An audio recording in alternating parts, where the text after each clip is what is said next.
Hello, this is Aaron from Lo-Fi and D.I.Y, and I am going to go ahead and do a walkthrough of the Lo-Fi and D.I.Y micro-manufacturing space. Um, Basically, I just want to show you a little bit of something that the chaos that it takes to build over 80 products and constantly attempt to innovate and make things interesting and fun as an artist and as a maker.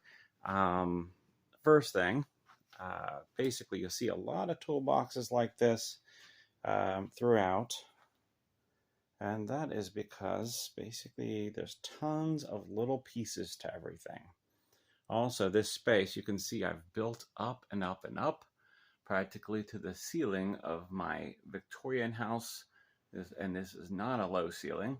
So you can see I've got all kinds of stuff just stacked everywhere, and that's kind of crazy.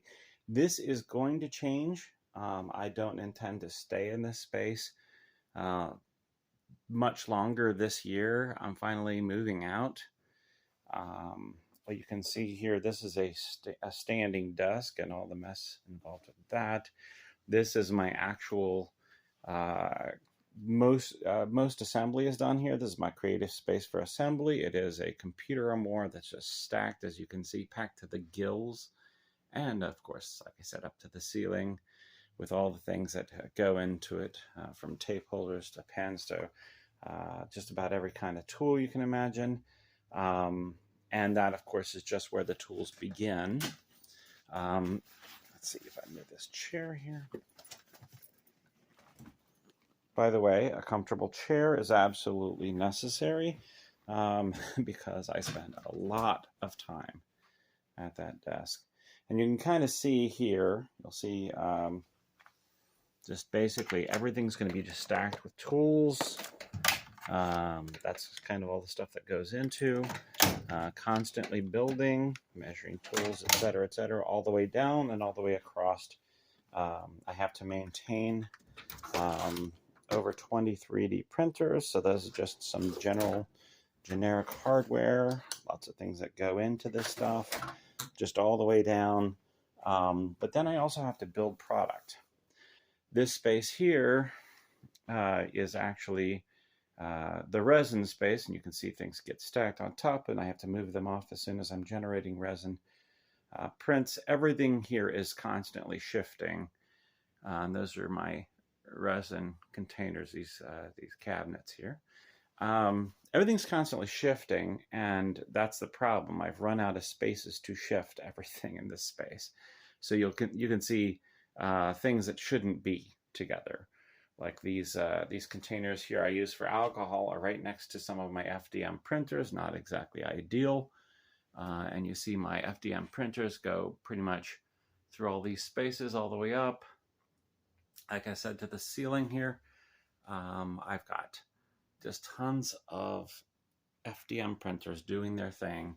Luckily, I picked a downtime where I'm going to pull all the plates and get everything clean so that you can hear me talk, because normally it's so noisy in here you can't hear me talk, and my wife really loves that. I'm starting to build a metal station right now. This is a resin printing cleaning station, but it's becoming more important that I work with metals, so I'm starting to build up my metals stuff here. You can see even my large format 3D printer is just kind of clustered with stuff. That's just kind of how that goes. Yeah, the space is just so packed. Even in here, you can see going up and over, just all the way to the ceiling. And as you can imagine, all these armoires are actually full at the base too. This right here is this orange structure is scaffolding, and I've got the scaffolding and CO2 printer, CO2 laser right up there, and a bunch of other stuff that are going to get better housing in the next space that I work with.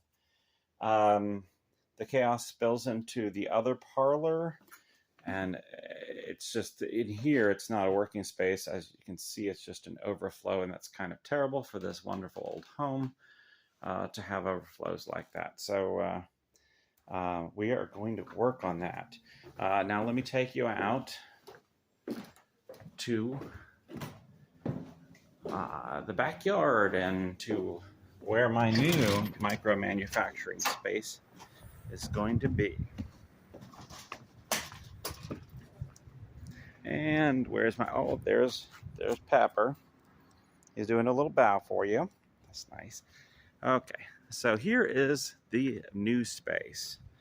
My wife is calling it the farm, as in print farm. And basically, if there's enough light in here, I hope there's enough light in here because it's just, yeah, that's doable. Okay. There's a lot of work that's going into this space and has been for a while. I'm getting it ready. This is where the lo-fi is going to move to. And you can see much more conducive to the 3D printing. I have Cat 5 and outlets like every, I don't know, every 4 feet or something. I mean, every 4 to 6 feet. Very fully electrified. Ceilings don't have the cutouts yet, but basically I've got 3 circuits in the ceilings as well dropping down, as well as Cat 5s for those as the ceiling. It's getting close. It's fully insulated.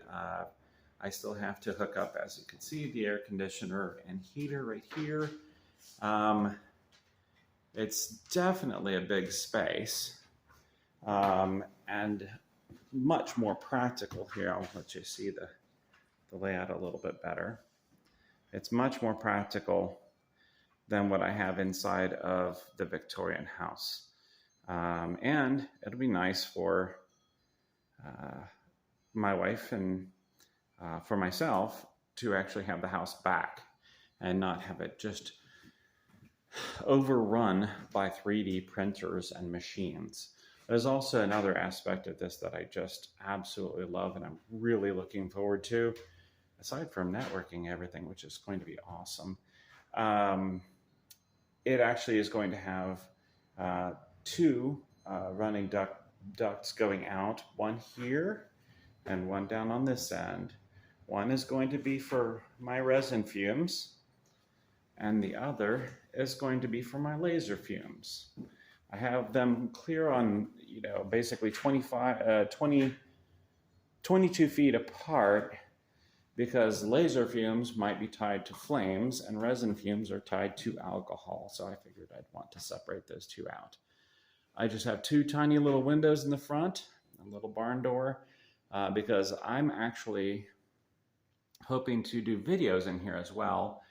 And for anybody who's worked with natural light in video and film context, it can be your friend, but it can really be your enemy too. And here in Ohio, where we get very gray winters and brief bursts of sunshine throughout the year, it's not conducive to what I want to do with the space, having too much natural light. So having just a couple, and also, of course, I needed the wall space for all of my equipment. Very excited about this, and I hope you enjoyed that. If you liked it, please leave a comment, like the video, maybe subscribe, that sort of thing. Okay, well, thank you very much.